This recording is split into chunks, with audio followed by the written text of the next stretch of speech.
LEX 18 News. Tropical storm Michael continues its destructive path across the southeastern United States. Watch how electric crews from Kentucky are on their way to help restore power to the hardest hit areas. And a pregnant mother of two is dead following a head-on crash in Lexington. LEX 18 News at 6 starts now. Good evening, I'm Kevin Christopher. And I'm Nancy Cox. Thank you for joining us at 6. Michael is no longer a hurricane, but is still packing a punch on the East Coast. Our chief meteorologist, Bill Meck, is tracking what's left of that deadly storm from the LEX 18 Storm Tracker Weather Center. It is a tropical storm now getting ready to move into southeastern Virginia. It's had severe weather associated with it today. Also very heavy rainfall. The one saving grace with that aspect is that the storm has also been a fast mover. So we're not piling up the rain like we did with Florence, which was essentially a stagnant system. So again, you're seeing the storm making a beeline now, headed out toward the Atlantic and eventually back out to sea. Still classified as a 50-mile-per-hour tropical storm moving northeast at 24. It has come up considerably from where it was obviously yesterday. 20 miles northwest of Raleigh, North Carolina, and on its way again toward the Atlantic. Thing is, the Hurricane Center can track this thing all the way across, and sometime next week ends up between France and Spain. It will be a powerful storm in the North Atlantic, as these features tend to be. For us, it also changed our weather. We're going to talk about how coming up in a couple of minutes. Let's hope it doesn't make a U-turn. Yeah. Thank you, Bill. President Trump is calling Hurricane Michael unbelievably destructive, while promising that aid is flowing into the areas devastated by the storm. Mr. Trump said food and water are being trucked into the Florida Panhandle on roads that are passable. Restoring electricity is also part of Job 1, with utility trucks staged all along I-10, most of them waiting for the word to go. And with at least 2 deaths attributed to the storm, the president said he hoped everyone heeded evacuation orders. The storm may be over, but the long road to recovery is just beginning. And crews from Kentucky are heading to the impacted areas to help make that process a little smoother. LEX 18's Mike Valenti caught up with an employee of the public utility company South Kentucky RECC as they made their way south.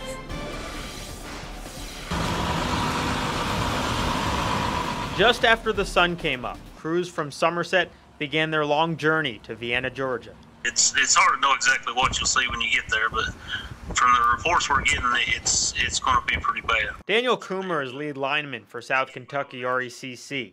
After a safety meeting this morning, Coomer and his co-workers paused to pray. So you're thinking about what you're headed to, the people in need, what you'll find when you get there. And I mean, our hearts go out to these folks. That's why we're going. They need us, so we're going. And Coomer's been there for those in need before, most recently working to restore power after Hurricane Irma last year. It's an arduous task, 16 to 18-hour days, but the results, he says, make it all worth it. You get a sense of accomplishment when you see the lights come back on and you see people, the smiles on people's faces when they get a little bit of that, a little bit of their life back to normal, you know.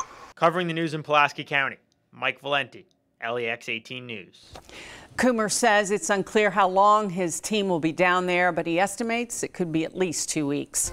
For the latest on Michael, head to our website, lex18.com, and get that same information on the go. Just download our free LEX 18 Storm Tracker Weather app.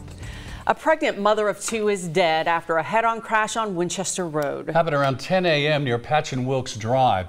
Relatives say 29-year-old Kayla McCoy was a passenger in one of the cars involved in the crash. McCoy and her unborn baby died a short time later at UK Hospital. Eleanor Buckley has the story. It's a pretty shocking thing to see almost out your front door. For people living in Patch and Wilkes neighborhood, a deadly accident just yards away from their home was very startling. You know, it's very grotesque looking. I mean, very mangled cars. But others were less surprised, saying the intersection of Winchester Road and Patch and Wilkes Drive is too dangerous. This section here, I think, is not very safe. No, it's just traffic's too tight, too much traffic, and the turn lanes are dangerous, I think. A vehicle crossed over the center line. Now, police are still investigating as to why that car crossed over the center line, but at that time, they struck another vehicle head on. It was the front ends were banged up, but they were on the wrong side of the road. So obviously someone had crossed the center line. The intersection was closed for several hours while the reconstruction unit examined the scene. But some of these residents say they avoid the area anyway. I see a lot of close calls out there myself. I always try to go avoid that at all costs if I can. Covering the news in Lexington, Eleanor Buckley, LEX 18 News. All inbound and outbound lanes of Winchester Road reopened around 3:30 this afternoon. An Estill County escapee has been on the run for more than 24 hours, so the hunt for 31-year-old Casey Myers goes on. Lee Searcy learned more about how he got away and where he may have been seen. Casey Myers escaped once before. Now he's on the run again. He took off as jail employees escorted him right out the back door of the Estill County Courthouse yesterday. He was handcuffed and shackled. These would be right around the foot area like that right there. But somehow Myers took off his shackles, then bolted, wearing his jailhouse orange and white with his hands still cuffed. The jailer says the 31-year-old was seen just a few miles down the road here on Geneva Avenue around 2 this morning. An overnight deputy jailer got a tip and went and checked it out. And he went to investigate with the rest of them, and he went around a different spot, and he said he spotted him within probably 20 foot of the guy, and the guy climbed the fence. Those who live around here believe Myers could be hiding out. Wanted to make sure that the garage and the camper were locked up. Don't want to take any chances. They're not scared, just being cautious. I always keep my doors locked. With the temperatures dropping, the jailer is hoping cold weather will chase Myers out of hiding. Convicted of burglary, theft, and escape charges, the jailer doesn't believe Myers is dangerous, but says it depends on how desperate he may be. You know, looking at the time he's looking at, you never know what could happen. Covering the news in Estill County, Lee Searcy, LEX 18 News. An Owensboro police officer is recovering after being shot yesterday morning. The man who fired the gun was questioned by police, then released without being charged.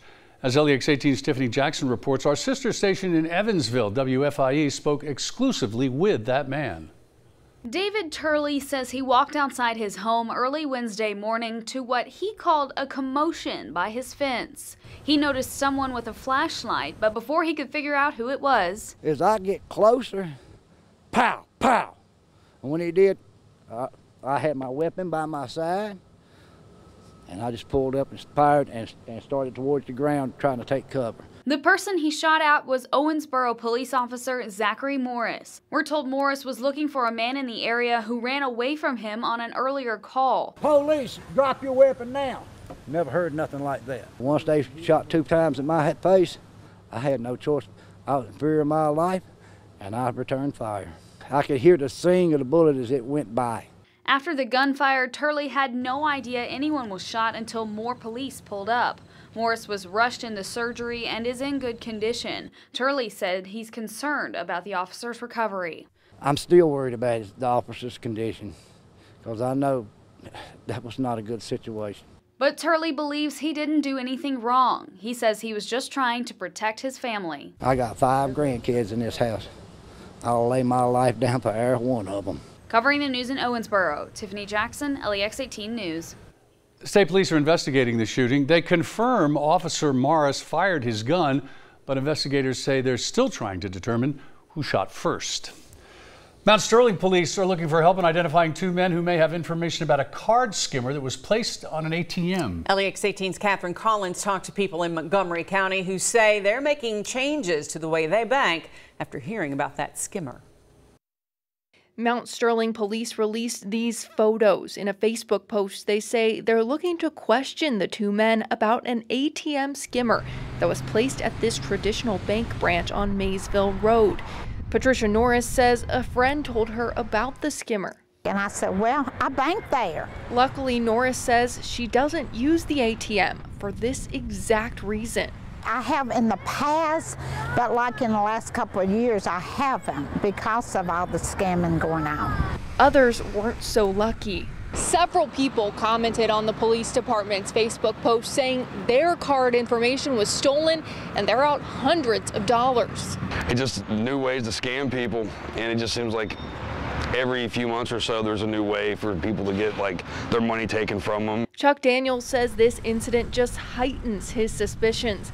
He says he tries to check card readers before using them. You really can't trust really anybody these days. Police say if you do see a suspicious card reader, don't use it. Tell the business and call police. Covering the news in Montgomery County, Catherine Collins, LEX 18 News.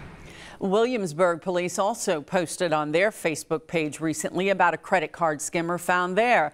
They're also warning people to be on the lookout for suspicious card readers. For people with autism, traveling can be overwhelming, but a special event at Bluegrass Airport aims to help in future trips. Up next on LEX 18 News at 6, watch how ARC of Kentucky is working to alleviate the fears associated with airports.